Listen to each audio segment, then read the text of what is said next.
Magandang hapon sa inyo lahat. Ito po si Herbert Curia, author-promoter ng Human Rights Promotion. Ang boses ng Human Rights Promotion sa malayang demokrasyang ito kaakibat ang ating pananalig sa ating banal na Panginoon Diyos, banal na Panginoon sa Kristo at gabay ng kanyang managaliban ng Santa Maria mula sa isyong ating nakalap at nagbabantay sa mabuting pamamahala, patas ng hustisya at karapatang pantao. Ay hindi sa isyu ng President Marcos Support Local Government Official o LGU. So muling pinagtibay ng ating Pangulong Marcos ang kanyang pagsuporta sa mga lokal na opisyales o sa lokal na pamahalaan, anuman ang linya ng kanilang politika o political color. Kanyang sinusuportahan ang lahat ng programa ng LGU. So ito yung ating mga natunghayang issue o pangyayari sa ating pamahalaan na sinusuportahan ng ating Pangulong Marcos yung mga LGU sa kanilang pamamahala, anuman yung politika nila, anuman yung kanilang linya ng politika. So lahat ng kanilang mga programa, kanilang pamamahala sa lokal ay kanilang sinusuportahan. As long as nagkakaisa yung lokal na pamahalaan ay nasa tamang daraanan ng ating pamamahala. So, so din ay nais ng Pangulong Marcos na mapairal yung transparency at accountability. Ang ating lokal na pamahalaan o magkaroon ito ng open governance. Yan. Nais ng ating Pangulong Marcos na syempre yung ating pamahalaan ay magkaroon ng accountability and transparency, particular yung local government at magkaroon ito ng open governance, yung ating pamahalaan. At nais ang ating Pangulo na mabilis ang ating serbisyo ng ating pamahalaan mula LGU at kakibat ito ang mamamayan sa pamamahala nito. Sa open governance ay kakibat yung ating mga mamamayan participating in the governance. Kaya yung gusto ng ating Pangulong Marcos na open governance. So yung mga tao malayang makapagbibigay ng kanilang mga kuro-kuro, suggestion, mga konsultasyon sa ating pamahalaan in good governance ng ating pamahalaan in national to local yan. So ayon din kay DLG Chief Remulla na magkaisa at mas may mag-ibayo ang mga LGU officials sa kanilang paglilingkod yan. So nais naman ni DLG Secretary Jobert Remulla na magkaisa yung mga local leaders para doon sa kanilang paglilingkod. Yan ang nais ng ating DLG Secretary. Ngayon, ang Human Rights Promotions ay maring sumusuporta sa mabuting pamamahala, patas ng hustisya at karapatang tao. At sa isyong ito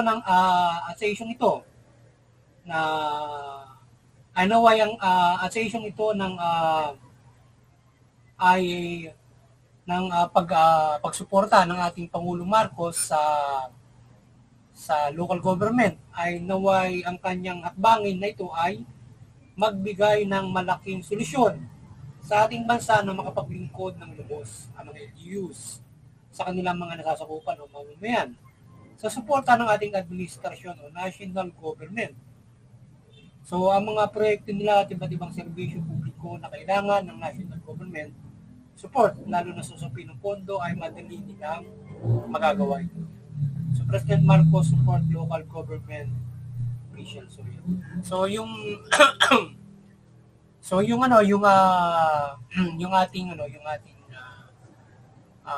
yung hakbangin ito ng ating Pangulong Marcos sa pag-reappear mo, yung pagtitibay muli ng kanyang pagsuporta, ito yung malaking bagay at solusyon sa pangangailangan o yung pamamahala ng local government na kakibat nila yung national government na hindi lamang mula doon sa pondo at iba't ibang mga gabay at mga ayuda para magawa nila yung mga proyekto nila. Lalo na yung mga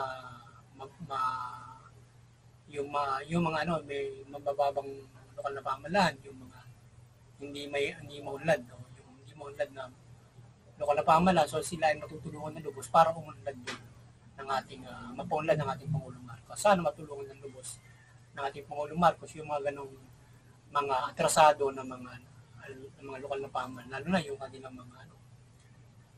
mga kalsada, bridges, yan, yung infrastructure, mga ganon. And then syempre pangunahin ay syempre yung pagpapaira yung karapatang pantao, dapat yun ay mararamdaman ng bawat LGU, lalong-lalo na yung mga atrasado, mga local government. So yung pagsuporta ng ating Pangulong Marcos ay sa pagpapahiran ng karapatang pantao ay kanyang maipaabot sa mga LGU sa kanyang pagsuporta sa kanila at magabayan niya ang mga ito sa pagpapahiran ng human rights in governance sa kanyang bagong Pilipinas na nakilala at nagpapatupad ng human rights. Yun. Sa pagsuporta ng ating Pangulong Marcos sa pagpapahiran ng human rights sa bansa, abiding the international human rights standards yung sa UN at kanyang pagsuporta sa mga boses ng mga taong nagsasabot ng human rights ay sana yung mga lokal na pamahalaan ay magabayan niya in human rights na pagpapairal at maipatupad ito, maipaabot niya yung programa ng yung programa o yung mga nakasaad ng karapatang pantao na dapat maipatupad at tamasahin ng mga Pilipino from the local government, hindi yung for the national lang na maipapakita ang human rights, kundi ramdam ng lokal na pamahalaan yan sa gabay ng ating Pangulong Marcos in implementing human rights, kagaya ng trabaho, kagaya ng pabahay niya, yan, pabahay, trabaho at edukasyon, health, yan. Mga pangunahin na mga pangailangan, siyempre yung pagpapaunlad niya ng agricultural at saka noong pagbibigay ng bayo si MSMEs yung sa trabaho. Sa trabaho ay yung agrikultura at saka yung MSMEs at iba't iba pang mga trabaho na may ibigay doon sa mga lokal. Sana yun ay mapagtuunan ng pansin para yung mga taga-probinsya na local government ay sila mayroong mahusay na ikabubuhay doon. So hindi na sila magsasapalaran doon sa mga syudad para doon sila magtrabaho. Halimbawa, kung sila ay doon ang makapapapunlan sa mga probinsya, or else kung may maganda naman silang trabaho sa syudad abroad, or else, lalo kung edukasyon, pwedeng doon na rin sila makapag-aral ng kolehiyo. Yung iba kasi ay dumadayo ng Metro Manila o mga syudad to study, colleges, halimbawa ganun. So ngayon, kung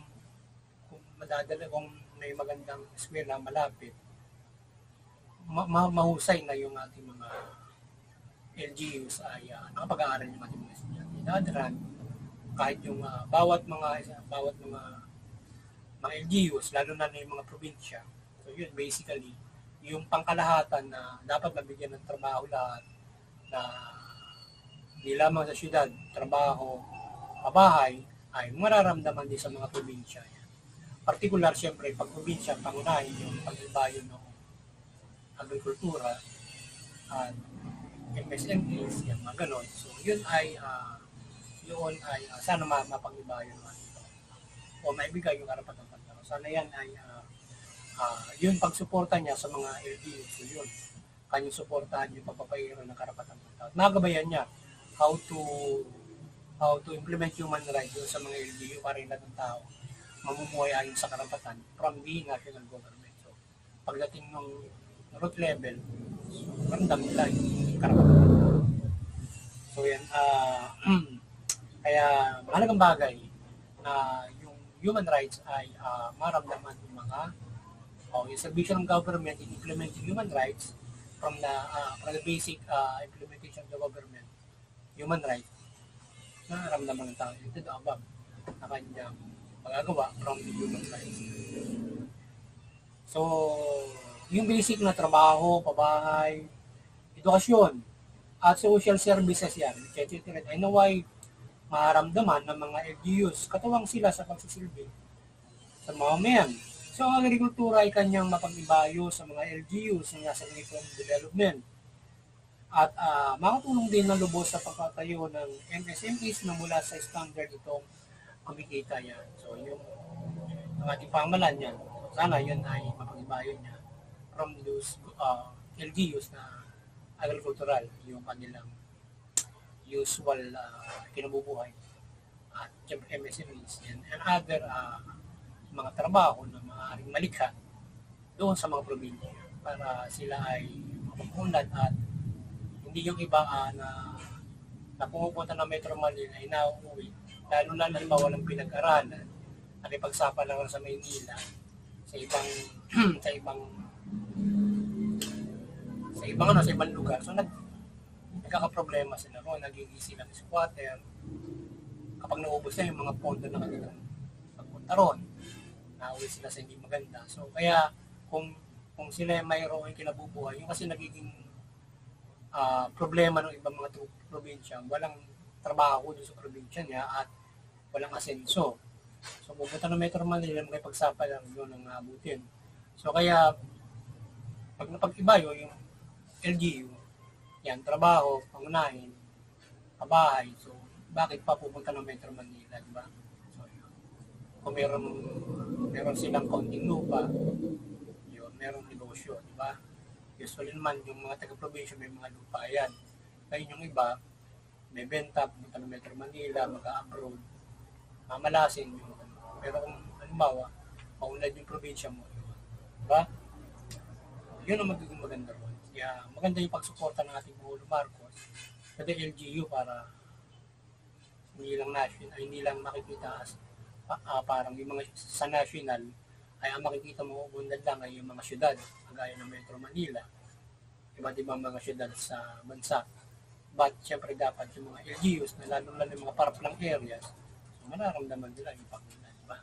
Na mga kabundukan, yung mga ganyan, yung mga LGU, malalayong lugar. So pag pumunta ka ron, ay maganda yung madali mo silang naabot at maunlad yung mga bayan na yun. Lalo na yung mga hindi maunlad na yung atrasado nga ng mga LGU, sana mapaunlad din ang ating Pangulo Marcos. Yan. At maayos niya, kagaya ng pondo, naging istorya yung pondo ng bawat LGU na parang hindi pantay-pantay, parang ganun yung kanilang naibigay sa kanila. So sana ay mabigyan ng kaukulang maayos na yung peer pondo at ayudang maganda para ma-develop yung mga probinsya na yon, diba? Kagaya aside from do sa right to development yung mga infra at iba't ibang mga kakibat niya, at aside from the basic rights na yan.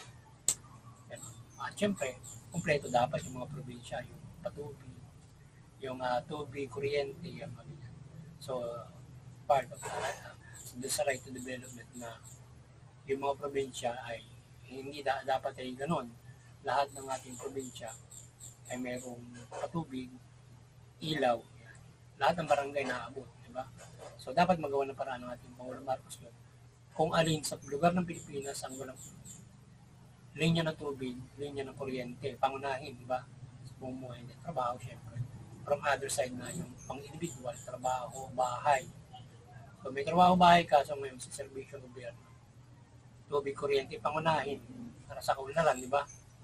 Na mayroong ganun yung mga, yung iba kasi na, ang nahihirap doon sa ganung klaseng uri ng sa pamumuhay nila. So mabigat yun. May maayos na tubig, maayos na kuryente, etc. Internet, yung mga ganun. Nakakabot sa kanila yung mga cable, mga ganun, o mga linya ng telebisyon. So, hindi atrasado yung mga probinsya, kahit kabundukan pa. Pwede kang makanood ng telebisyon doon, diba? Pwede kang makapag-internet. So, hindi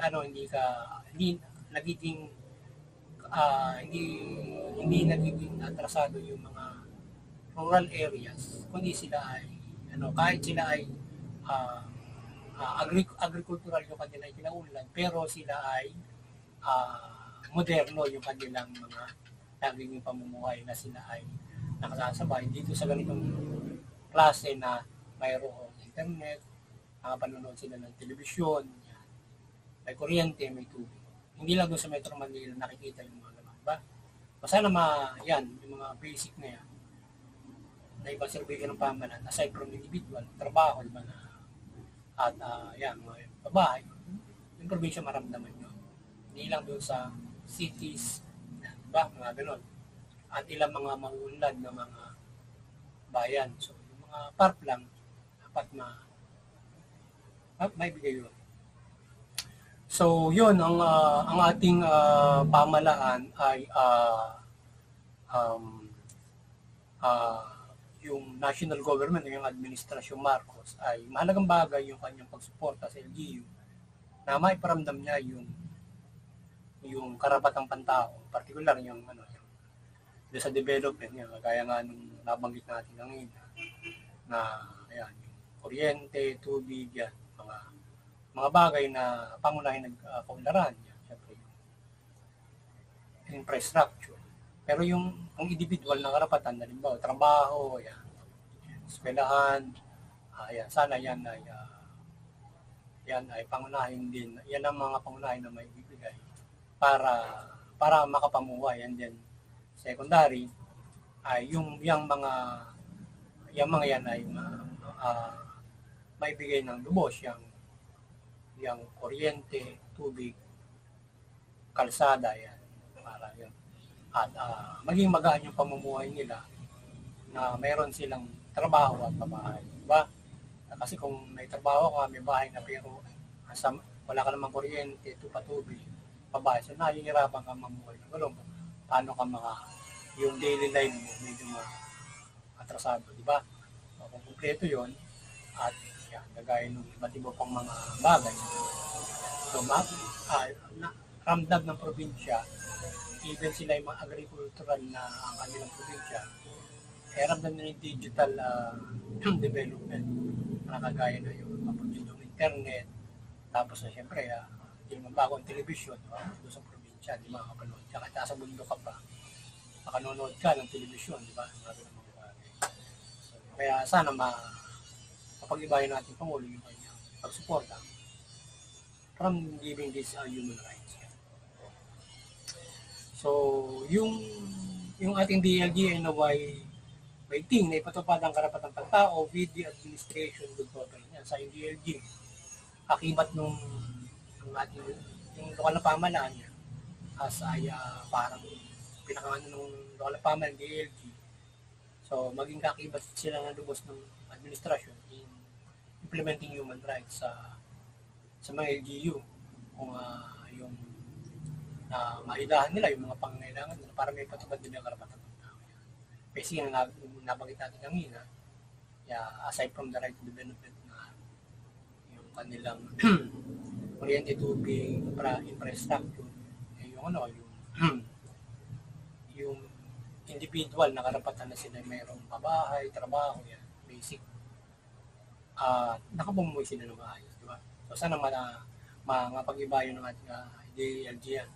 So that yung mga nasa probinsya sila ay nakapamumuhay ng maayos at hindi yun nagiging problema din na nakikipagsapalaran doon sa Metro Manila, yung ibang mga taga-probinsya para tingin nila doon yung kaunlaran at maulad nga naman yung Metro Manila.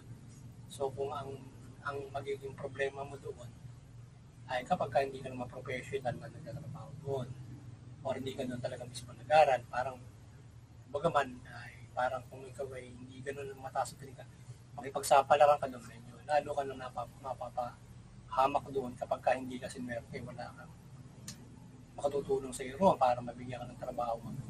Diba? Kaya kung sa probinsya, pwede yung trabaho, kumain. Hindi ko muna maiisipan na ibenta yung lupa mo, mag-abroad, diba? Kung madidevelop, yung mismo mga tao na tutulong para sila mag-develop yung lugar nila from the business na kami tatayo, di ba? Agri, etc. Commercial, kagaya ng MSMEs, at iba't iba pa na mga mai-invest ng ating mga ibang mga investor sa mga probinsya, ng mga bibigyan ng trabaho ng ating government, may invest in the province na makatutulong doon sa mga probinsya to give job jobs. Hindi sana yung makasisira no, kanilang probinsya. So sana maasahan natin ang ating Pangulong Marcos dyan na tayo maasa kanya sa kanyang nais na pagpapaunlad sa Pilipinas. Mabot natin yung mataas na antas ng tawag dito, yung nasa middle income, di ba? Naramdaman ng probinsya. So muli ang gabay ng kaliwanagan ni Banal Santa Maria ay kumabay sa mga lokal na pamahalaan at ating administrasyon at Pangulong Marcos at pagpalain sila sa kulang paglilingkod niyan. Sana magabayan ang lingkod ng Banal Santa Maria ang ating administrasyon, lokal na pamahalaan, magabayan sila sa isang mahusay na pamamahala at pagpapatupad ng karapatang bansa. Sana matuklasan nila at may pag-ibayin nila yung kanilang mahusay na mamahala, maipatupad ng gusto yung karapatang bansa. Yan, gabayan ang ating administrasyon. So muli ay maliwanagan ng ating Banal Santa Maria ang sambayan ng Pilipino.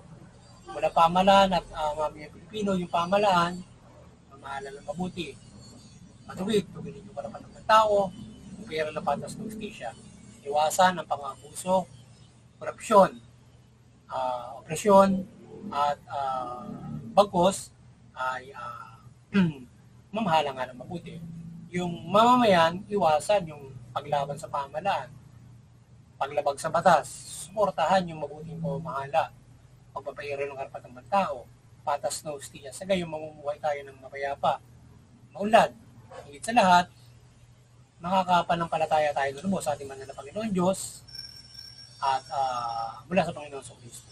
At nagpoprotektahan ng ating karapatan from that. So yun, muli magandang hapon na sana nakapagsabots naman ng human rights promotion sa aling ito hindi sa karapatan ng tao wala dito sa ating tinukayang isyong ito na hakbangin ng ating administrasyon Marcos sa pamamahala. Magandang hapon sa inyo lahat at God bless you.